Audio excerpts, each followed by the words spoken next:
네, 안녕하십니까. 이상로의 빨간 주식입니다. 자, 오늘 시장에 대한 특징과 그리고 내일장 관심 종목, 그리고 시장에 대한 키워드까지 한번 시장의 흐름을 잡아보도록 하겠습니다. 자, 우선 오늘 시장의 큰 특징 두 가지와 그리고 내일장 관심 종목, 그리고 시장에 대한 움직임 같이 한번 알아보실 텐데요. 우선 오늘 코스피 그리고 코스닥 양 시장이 모두 다 이제 상승 마감을 하는 모습을 좀 보였습니다. 모처럼 만에 이제 시가총액 상위 종목군이라고 하는 우리가 이제 삼성전자에 대한 반등이 나타나면서 상승을 하는 모습이었고, 실질적으로 이제 삼성전자가 지난주부터 움직임이 조금씩 달라지기 시작한다는 말씀을 드렸고, 그 영상도 이제 우리 올려드렸었는데, 삼성전자하고 SK하이닉스에 대한 주가가 바뀌면서 오늘 지수에 대한 영향을 꽤 많이 미치는 모습이 드러났고, 자, 마찬가지로 이제 코스닥에서도 시총 상위 종목군들, 그리고 개별주 양상이 여전히 이어지는 움직임이었다. 뭐 그렇게 우리가 알 수 있겠습니다. 자, 환율도 1200원대를 넘어섰지만 다시 한 번 더 1200원대 안으로 들어오면서 1196원 30전으로 마감하는 모습이었고, 말 그대로 이제 우리가 주말에 있었던 뉴스 중에서 눈여겨봐야 되는 것이, 미중 무역 분쟁에 대한 격화 양상은 나타나고 있지만 다른 한편으로는 또다시 한 번 더 미국에서 추가적인 경기 부양책을 쓰겠다. 그래서 국민 한 명당 1200달러, 우리나라 돈으로 약 120만원 정도 성인 한 명당 나눠주겠다. 우리나라로 치면 이제 재난지원금 주는 그런 부분이라고 보시면 되겠죠. 그래서 거기에 따른 부분에 대해서 연말에 이제 우리가 28일, 29일 날 연준의 회의가 이제 열리게 되는데, 그 회의에 맞춰가지고 지금 이슈가 됐다라고 보시면 되겠습니다. 그러면 그런 경기 부양책이 돈에 대한 부분이기 때문에 우리가 상대적인 달러가 약세가 되고 거기에서 원화가 소폭 강세가 되면서 1200원대 밑으로 내려왔다. 그렇게 보시면 되겠죠. 환율이 그만큼 상당히 예민합니다. 자, 그러면 특징 두 가지 좀 뽑았는데, 첫 번째는 격변하는 반도체. 자, 오늘 인텔의 악재가 있었습니다. 그래서 인텔이 많이 빠졌고 시간에서도 크게 하락하는 모습이 나타났어요. 과연 인텔의 아성이 무너질까라는 부분이 첫 번째고, 자, 두 번째는 이제 한일 갈등이 현재 재점화되고 있다. 자, 애국 테마주 및 국산화 관련주들의 움직임까지 보고, 그다음 세 번째 내일장 관심 종목도 보도록 하겠습니다. 자, 우선 우리 뉴스 같이 한번 보시면요. 자, 왜 인텔이 급락을 했느냐? 인텔이 7나노 중앙 처리 장치 CPU 아시죠? CPU. 인텔이라고 하면 우리가 이제 반도체 기업으로 유명하지만 메모리 반도체보다는 또 우리가 전 세계적으로 CPU를 생산하는 업체. 저도 사실 이제 컴퓨터 저희가 이제 지금 세대를 제 혼자만 세대를 쓰는데, 이 세대다가 한 대는 우리가 이제 AMD, 암드 거고요. 나머지 두 대는 우리가 인텔 걸 지금 쓰고 있습니다. 그 정도로 이제 인텔이 이런 CPU에 대해서 상당히 점유율 1위를 차지하고 있는 업체였는데, 자, 생산 일정이 또다시 늦었다. 일단 안 좋은 뉴스다, 그죠? 연기됐기 때문에. 경쟁사 AMD는 이미 7나노 제품을 내놓고 있다. 하지만 인텔 같은 경우에는 초미세 공정에 대해서 뒤처지는 모습이다. 자, 첨단 공정 경쟁에서 밀려면 몇 년 전까지만 해도 공고하던 인텔 시장 점유율은 날로 줄어들고 있다. 자, 그럼 인텔이 AMD의 반도체 미세 공정을 따라잡기 위해 삼성전자 등 외부 파운드리 업체에 반도체 위탁 생산을 뜻하는 기업들이죠. 생산을 맡길 수 있다는 전망이 나오고 있다. 자, 김양재 KTB 투자증권 연구원은 24일 인텔 7나노급 공정 전환이 지연되면서 중앙처리장치 경쟁사인 AMD와 파운드리 기업 TSMC 그리고 삼성전자 수혜가 나타날 가능성이 있다라는 거죠. 저는 이거는 조금 의리가 있다고 좀 판단해요. 이렇게 생각할 수 있다. 객관적인 부분에서 그렇게 보는 거고, 일단 인텔의 주가 추이를 잠깐 한번 같이 보도록 하겠습니다. 자, 인텔이 많이 빠졌어요. 인텔. 자, 인텔이 전일 같은 경우 16%가 지금 하락을 하는 모습이었고, 근데 시간에는 또 더 빠졌다고. 지금 상당히 많이 빠졌죠. 이제 금요일 날. 여기에 대한 생산 일정이 차질이었고, 우리가 인텔이라고 하면 이제 독보적이죠. CPU.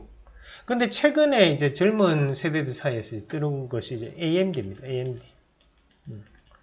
똑같은 만약에 이제 포지션으로 가격을 잡아서 맞춘다. 그러면 이제 이 AMD가 월등합니다. 그 인텔이 좀 가격이 좀 비싸요. 근데 우리가 요즘 최근에 얘기하는 말로 이제 가성비로 따지면 AMD를 못 따라오죠.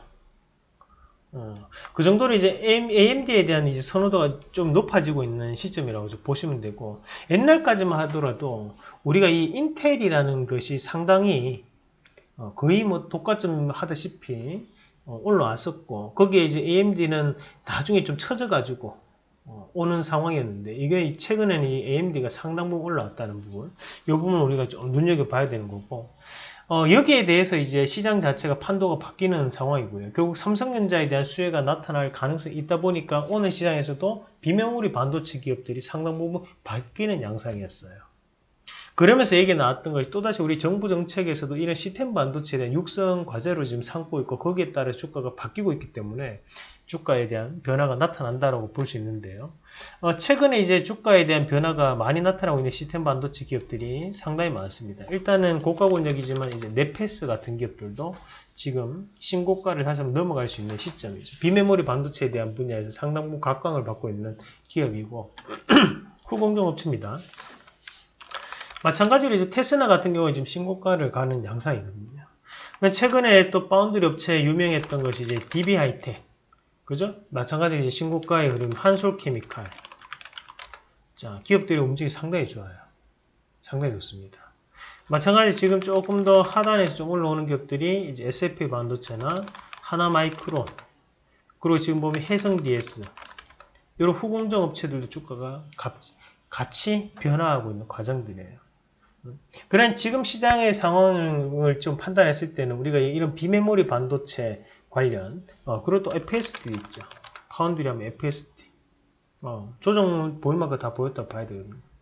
그러니까 결국에는 지금 이런 업체들이 지금 따라서 같이 동조하면서 움직인다는 것은 앞서거니 뒤서거니 지금 신고가가 지금 나오고 있는 상황입니다.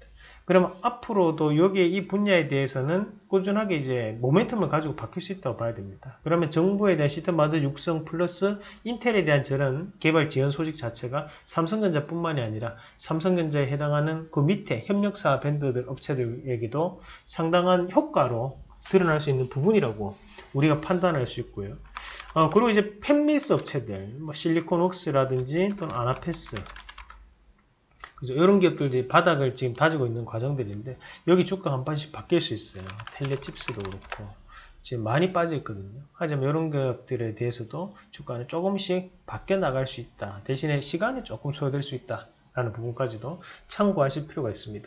우리가 이제 반도체 공정업체들을 조금 구분해서 제가 좀 보여드리면, 자, 요거는 잠깐 한번 예전에 특강했던 자료를 제가 가지고 있는 게 있어가지고 그거를 잠깐 보면서 설명을 조금 드리도록 하겠습니다. 자, 요거 이제 특강 자료인데요. 요거 이제 돈 받고 저희가 이제 해드렸던 자료입니다. 그래서 한국경제에서 교육 자료로 썼었는데, 우리가 이제 반도체 공정별로 이제 구분을 해보면 이제 IDM 기업이라는 게 뭐냐면 이제 모든 것을 다 갖춘 기업이에요. 이제 인텔이나 우리가 이제 삼성전자라든지 또는 이제 SK하이닉스 이런 기업들이 이제 모든 종합 반도체 기업들이죠. 규모가 큰 기업들입니다. 자, 설계만을 전문으로 하는 것을 우리가 이제 팹리스 기업. 이건 뭐냐면 설계만을 담당하는 기업들이에요. 리스는 부정 단어잖아요. 그러면 지금 시설이 없다는 뜻이거든요. 그러니까 이런 기업들이 뭐가 있냐면 우리가 이제 엔비디아 또는 이제 퀄컴. 엔비디아도 엄청 유명하죠. 우리 그래픽 카드 만드는 회사입니다. 근데 그런 기업들 설계 전문 회사예요. 그리고 퀄컴도 마찬가지고.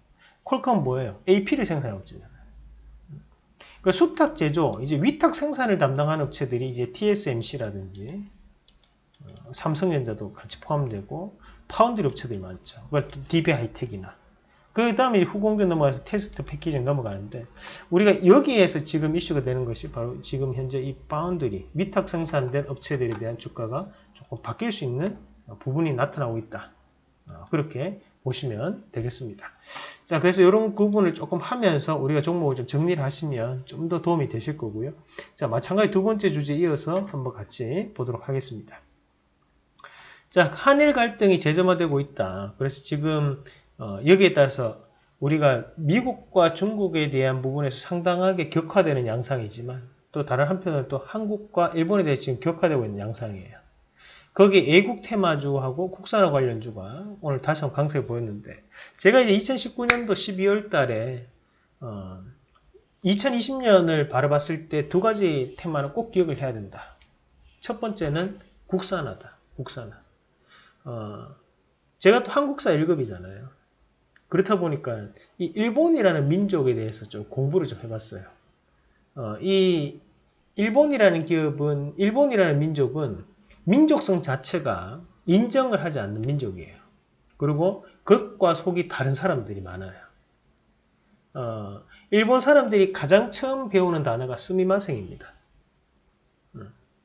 스미마생으로 시작. 미안하지만 이렇게 돼요. 실례합니다. 하지만 그 이면에는 다른 생각을 항상 갖고 있다는 거죠. 남한테 항상 미안하다, 친절하다는 이미지로 다가가지만 그 부분 자체가 진심이 아닐 때가 많다는 거죠. 왜냐하면 입에 발린 말이 그 말이에요. 입에 발린 말이. 그게 다르죠. 우리가 지금 생각하는 것과.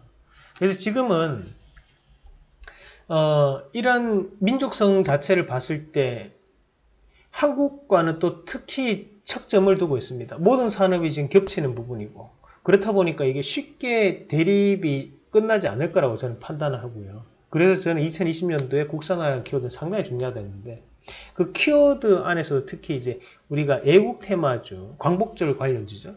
그리고 국산화 관련주는 그러면 갈 수밖에 없다는 부분으로 우리가 판단을 해봐야 됩니다. 그러면 지금 여기에 따른 종목군들도 우리가 변화를 잠깐 한번 같이 살펴보시면요. 이미 주가가 크게 변화가 되면서 많이 올라왔어요, 사실. 우리가 이제 모나미라든지 또는 이제 신성통상 이런 기업들이 주가가 상당히 좋죠. 신성통상 같은 경우 유니클로의 이제 대안주. 그럼 오늘 바닥에서 이제 움직였던 것이 TBH 글로벌 이런 것들은 이제 조금 잡주로 분류가 되는데 예전에 우리 베이직 하우스 아시죠? 제가 중학교 고등학교 때 한창 그때 이제 싼 브랜드로 그때 이제 스파 브랜드처럼 이 베이직 하우스가 상당히 인기를 많이 끌었는데 그 회사가 이제 TBH 글로벌입니다. 그럼 우리가 지금 여기에 따른 기업들이 오늘 좋은 모습이 조금 나타나는 모습이었고 마찬가지로 이제 우리가 조금 산업적인 부분에서 보면 이제 국산화 관련된 종목들이 봐야 돼요. 국산화 안에서도 이제 반도체 쪽. 그럼 우리가 세미시스코 같은 기업들도 소개를 한번 해드렸던 기업이죠. 오늘 강한 상승세를 조금 보이는 모습이었고 마찬가지 동진 세미캠 그렇죠? 포토레지스트 국산화 관련이잖아요. 그럼 또 거기 캠트로스 최근에 이런 것도 국산화 관련이죠. 그러니까 효성첨단 소재도 어떻게 보면 우리 수소차도 있지만 국산화 관련주로 오르는 거예요. 왜냐하면 2019년도 8월달에 여기서 이제 이슈가 됐던 것이 탄소 섬유 관련이었습니다. 근데 여기서도 이제 얘기 나왔던 게 2019년 8월 21일 날 우리가 뉴스를 같이 보시면 자 2019년도 8월 또 가보겠습니다. 자 어때요? 소재 국산화 강조, 그러니까 탄소 섬유 육성에서 소재 국산화, 탄소 섬유에 대해서 거기에 대한 부분에서 지금 나오는 거예요. 소재 국산화 관련된 국내 유일의 탄소 섬유. 이 탄소 섬유라는 것도 일본에서 외산을 100% 지금 수입을 하는 재료 중에 한 개입니다. 그렇다 보니 그에 따른 이슈가 됐다고 봐야 되거든요. 그러니까 그에 따른 부분 자체를 우리가 그때도 이제 정리를 해서 보여드렸던 것이 이제 국산화에 대한 부분. 이제 소부장과 또 국산화는 다르죠. 그러면 그러니까 여기 나왔던 수출 규제에 따라서 세미시스코나 아니면 이런 거, 지금 캠트로스나 SNS텍, DNT, 뭐 일지테크, 삼용물산, 효성첨단 소재, 뭐 이런 기업들 마찬가지로 지금 최근에 이제 이슈가 되는 기업들이죠. 이런 것들이 한 번에 이제 이슈로 이제 끝나는 것들이 아니거든요. 그러면 꾸준한 이제 이슈가 되면서 지금 올라오는 시점이기 때문에 우리가 좀 더 눈여겨볼 수 있다는 말씀을 드리는 거고, 그러면 이 주가에 대해서도 잠깐 한번 같이 보시면 우리가 여기서 가장 유명한 기업이 지금 SNS텍입니다. 그러니까 일단 SNS텍이 지금 현재 신고가를 그래도 가고 있거든요. 그래도 가고 있습니다. 여기서 이제 꺾여버리면 헤드앤숄더 패턴이죠. 고가에서. 그러니까 어깨, 머리, 어깨에 넣으면서 이제 빠질 수 있는데, 이렇게 제가 볼 때는 바뀔 것 같지는 않고요. 좀 더 강한 상승세에 좀 동반할 가능성이 좀 있다고 보고, 그 밑에 이제 동지세미캠이나 SK 머티리얼즈가 지금 쫓아가는데, 자, SK 머티리얼즈도 이런 신고가에 대한 양상이 좀 더 이어질 가능성이 높습니다. 자, ENF도 우리가 이제 예정의 종목이죠. 이 방송을 통해서도 상당 부분 정말 많이 최다 출연이나 가깝게 정말 많이 출연했던 기업인데, 어느 순간에 그때가 이제 28,000원, 3만원대인데 이미 주가가 어때요? 보세요. 45,000원, 48,000원 올랐어요. 좀 있으면 5만원 갑니다. 동지세미캠도 마찬가지로 어느 순간에 보니까 16,000원, 15,000원, 17,000원 하던 것이 지금 32,000원 가요. 우리가 큰 흐름 자체가 어떻게 바뀌는지가 중요해요. 캠트로스도 단기 급등을 하고 난 다음 여기에서 꺾이는 게 아니잖아요. 꺾이는 게 아니고 여기서 또다시 이런 식으로 움직여 가거든요. 움직여 갑니다. 우리가 지금 당장 급등하는 게 아니고 급등할 수 있는 재료를 가지고 있어야 돼요. 그래서 여기서 해서 이걸 먹는 거고 그 다음에 또다시 조정 보이고 또다시 이렇게 또 바뀔 수 있는 것을 기다릴 수 있는 거죠. 충분히. 오늘 또 세미시스코도 기분 좋은 앞에서 첫 상한가가 이루어졌고, 그죠? 그리고 또다시 점상 올랐으니까 단기간에 100% 이상 올랐기 때문에 건전한 조정이 들어왔던 거거든요. 앞으로도 추세는 우상향으로 진행될 수 있다. 다만 단기 급등에 따른 조정은 나타날 수밖에 없어요. 그런 것들 이제 감안해서 대응을 해줘야 되죠. 그러면 단기로 대응하시는 분들 이런 종목 사면 안 됩니다. 오히려 조금 시간을 좀 가지면서 장기로 대응하시는 분들 최소 3개월 이상을 바라보면서 진행하시면 손해보지 않는다. 수익 보고 팔 수 있다는 부분으로 접근을 하실 필요가 있겠습니다. 자, 오늘 시장에서 이제 미중 무역 분쟁 관련해 가지고 유니온이라든지 또 유니온 머티리얼즈 이런 기업들이 오늘 음봉이 상당히 나왔습니다. 왜 음봉이 나왔느냐? 이게 미중 무역 분쟁이 끝났다는 게 아니거든요. 다만 그런 걸로 인해 가지고 단기간에 급등을 하면 주가는 반드시 필요하게 빠질 수밖에 없어요. 그냥 지금도 5,000원 밴드에서 지금 11,000원까지 올라왔다는 거 2배 이상 올라왔잖아요. 제가 얘기했죠. TP 가격 2배를 세력들은 가장 최초 목표로 챙깁니다. 2배가 나야지만 본인한테 떨어지는 게 한 20분, 30분 떨어져요. 그래서 무조건 그 2배를 먼저 챙기는 거예요. 그러면 여기에 따라서 지금 조정이 건전에 나올 수밖에 없거든요. 항상 이제 나라 대 나라 간의 관계가 쉽게 해결되지는 않지만 또 그렇다고 해서 계속적으로 이제 보복 조치가 이어지지는 않습니다. 왜냐하면 항상 서로가 테러를 열어놓고 싸우는 거죠. 그런 부분 자체는 감안해서 봐야 된다. 그러면 이런 유니온이나 유니온 머티리얼 같은 히토류나 대두 관련주들도 이대로 끝났다고 보기 어렵지만 당분간은 조정이 들어올 수 있다. 당분간은 조정이 들어올 수밖에 없다. 라는 부분으로 해석을 하는 게 맞겠습니다. 그래서 이런 데서는 이제 추격 매수 하시는 거 아니에요. 우리가 지난주부터 이거 얘기를 하고 이제 지금 급등이 나왔는데 지금 자리에 또 들어간다고 하시는 분들은 조심하셔야 되는 자리입니다. 마찬가지로 우리가 이제 금요일날 얘기했던 게 신풍지압 보시면 자, 얘네들은 저도 옛날에 이런 거를 말씀드렸잖아요. 경험이 있기 때문에 이 브레인들, 이 주가를 가지고 노는 애들의 특징이 있습니다. 그러면 이런 것들은 무조건 두 방은 때려줘야지만 개인 투자자분들이 좀 많이 지치고 공포에 질리고 이탈이 되게 되죠. 그래도 호재 하나 정도는 남겨놓을 거예요. 왜냐하면 이제 설거지를 해야 되니까. 다시 한번 되돌림 파동에서 한번 불꽃을 한 번 더 터지는 척 하면서 빠져나오겠죠. 그런 부분에 대한 호재는 있을 거라고 판단합니다. 그래서 그런 부분은 이제 우리가 여기서 이제 되돌림 파동이거든요. 이런 되돌림 파동은 강하지 않죠. 약하게 형성됐다가 빠지거든요.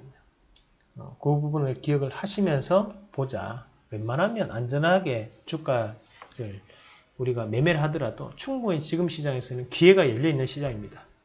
급등할 수 있는 종목을 매매하시는 전략으로 말씀을 드리겠고 오늘에 대한 키워드도 꼭 기억을 하시면서 시장을 같이 이겨내시길 바라겠습니다.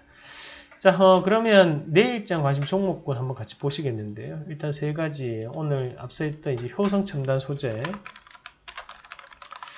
사실 우리가 이제 수소차 관련한 종목군들 중에서 대형주를 좀 찾기가 어렵습니다. 하지만 이 정도 한 시가총액 5천억만 돼도 사실 대형주급은 아니거든요. 우리가 중형주 정도 얘기를 하는데 이 효성첨단 소재 같은 경우에는 국내 유일의 이제 탄소 섬유를 만드는 업체예요. 그렇다 보니까 이 탄소 섬유 관련해서 수소차에 들어갈 연료 탱크를 만드는 소재가 바로 또 탄소 섬유입니다. 거기에 따른 수혜를 직접적으로 받는다고 보고 일본과의 관계가 이제 악화되면 악화될수록 주가에 대한 변화가 좀 더 나타날 수 있는 기업이라고 판단을 하고요. 추가적으로 우리가 이제 앞서 이제 해성 DS 같은 경우에도 이 기업이 후공정 업체인데 오랫동안 이 삼성전자와 관계를 가지고 후공정을 해왔는 상황이기 때문에 주가에 대한 변화가 좀 더 강하게 형성될 거라고 판단합니다. 저는 뭐 좀 더 신고가를 갈 거라고 판단하고요. 지켜보도록 하겠고. 자, 그리고 이제 세 번째 인터플렉스인데 인터플렉스에 대한 지분을 보유하고 있는 업체가 이제 코리아 서킷입니다. 지금 현재 우리가 이 코리아 서킷 같은 경우에 주가가 최근 들어 상당히 좋게 움직이고 많이 바닥부터 올라왔어요. 근데 이런 FPCB 업체들이 지금 현재는 이제 조금 치킨 게임 이후에 정리가 좀 되는 양상이거든요. 그러니까 삼성전기라든지 또는 대덕전자 이런 데는 이제 이 사업을 철수를 해버리고, 왜냐하면 단가가 낮기 때문에. 하지만 이제 영풍그룹이라고 하는 우리 코리아 서킷나 인터플렉스는 여전히 지금 하고 있는 양상이죠. 그런 부분 자체를 감안한다면 경쟁 기업들이 나갔기 때문에 거기에 따른 수혜를 받을 수 있다고 판단합니다. 그래서 지금은 코리아 서킷 이미 올랐고 대신에 인터플렉스 같은 경우에는 바닥권적부터 이제 바뀌고 있고 후반기에는 이런 스마트폰 관련주들에 대한 반등이 상당하게 이루어질 거로 판단해요. 우리가 이제 BH라든지 그리고 DKT 이게 단기간에 130%씩 올랐는데 이런 기업들은 함께 공략을 했던 기업이죠. 마찬가지로 지금 여기 다른 여타의 FPCB 관련주들도 바뀔 수 있다는 관점으로 말씀을 드리도록 하겠습니다. 자, 이렇게 기업들도 한번 같이 보셨습니다.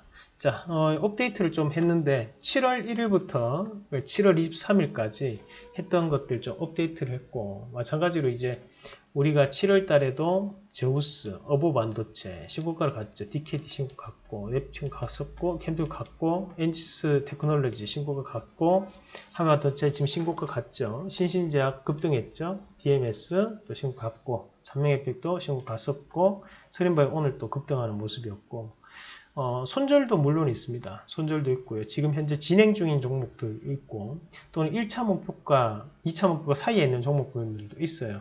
다만 이만큼 이제 확률 높게 지금 현재 투자를 하고 있고 종목에 대해서 기존에 서지 않거나 좀 매매를 한번 배워보고 싶다 하시는 분들은 함께 해보실 수 있는 기회가 있으니까 함께 이벤트를 통해 가지고 가입 문의를 하시면 거기에 자세하게 답변을 드리고 있습니다. 그래서 참고를 하시면 될 것 같습니다. 그래서 7월 달에도 시장이 좋든 안 좋든 일단은 기본적인 매매 패턴으로, 매매 방법으로 진행을 하고 있으니까요. 급등한 종목보다는 급등할 수 있는 종목을 미리 선점한다고 생각하시고 대응을 하시면 되겠습니다.